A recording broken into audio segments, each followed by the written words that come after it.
Professor Wole Soyinka, on the occasion of his 90th birthday celebration, has explained why he broke into a radio station during the military era in Nigeria, which seemingly fueled the political public unrest in the then Western region and aftermath of it, directly or indirectly led to the Nigeria-Biafra civil war that ended with millions of people, including children and women, killed.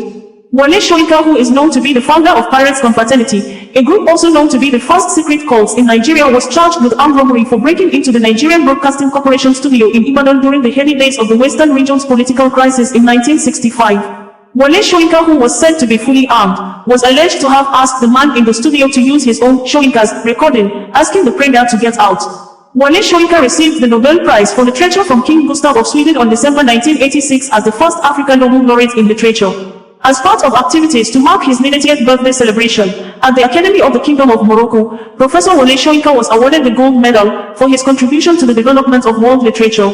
The award was presented to him by Margarita Al, President of the World Organization of Writers, Wole. Professor Wole Soyinka, in a statement on Monday, said he did not envisage that he would live up to 90 years. Soyinka stated this at the 2024 edition of his International Cultural Exchange Program, held at his Ari residence, Ijebu, Abeokuta, Ogun State.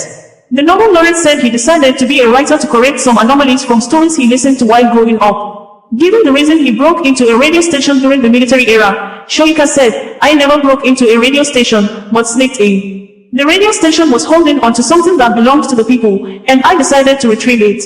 If that item had been played, it would have demoralized the people and established the culture of brutality." Wole Soyinka condemned Nigerians for always criticizing the state, but refused to examine themselves. According to him, crimes like kidnapping and robbery, among others, are not because of poverty or equality, but selfishness and the desire to live a luxury life.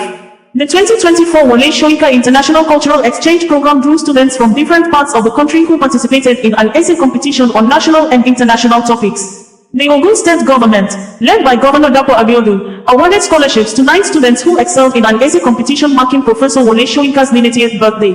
The competition was part of the 2024 Wole Soyinka International Cultural Exchange Program, which aims to promote education, cultural exchange, and leadership.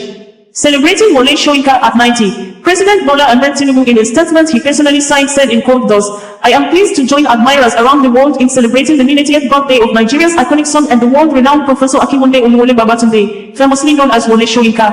Tomorrow, July 13th, will be the climax of the series of local and international activities held in his honor. To underscore the literary giant's global relevance, a symposium and poetry reading were held in Rabat, Morocco, on the 9th of July. The event was organized by the Academy of the Kingdom of Morocco and the Pan-African Writers Association, PAWA. Professor Soyinka, the first African to win the Nobel Literature Prize in 1986, deserves all the accolades as he marks the milestone of 90 years on Earth. Having beaten prostate cancer, this milestone is a fitting testament to his ruggedness as a person and the significance of his work. It is also fitting we celebrate this national treasure while he is still with us. I am, accordingly, delighted to have the honor to announce the decision of the federal government to rename the National Theatre in Igonmu, Surulere, as the Wole Soyinka Center for Culture and the Creative Arts. We do not only celebrate Soyinka's remarkable literary achievements but also his unwavering dedication to the values of human dignity and justice. Our paths crossed during our just struggle for the enthronement of democracy in Nigeria following the annulment of the June 12, 1993, presidential election. When first with a trial in absentia and then sentenced by the military regime at home, he galvanized opposition in exile through Lalikon and Ladeko. His global stature made him the first of our struggle to validate June 12 and restore democracy in Nigeria. Today, I join the world to celebrate his profound influence on generations of writers, scholars, and activists who have been inspired by his work. I celebrate him for giving us the spark to fight and confront military dictators in our country. I celebrate him for his enduring spirit and for teaching us that literature and drama can be used as a powerful tool to challenge the status quo. I wish Professor Soyinka an incredibly happy 90th birthday. May he continue in good health to find creative fulfillment in the next decade leading up to his centennial. May he continue to inspire us all to build a nation where people are free from oppression and our teeming youths can live up to their dreams without being a wasted generation. President Bola Tinubu words end in quote.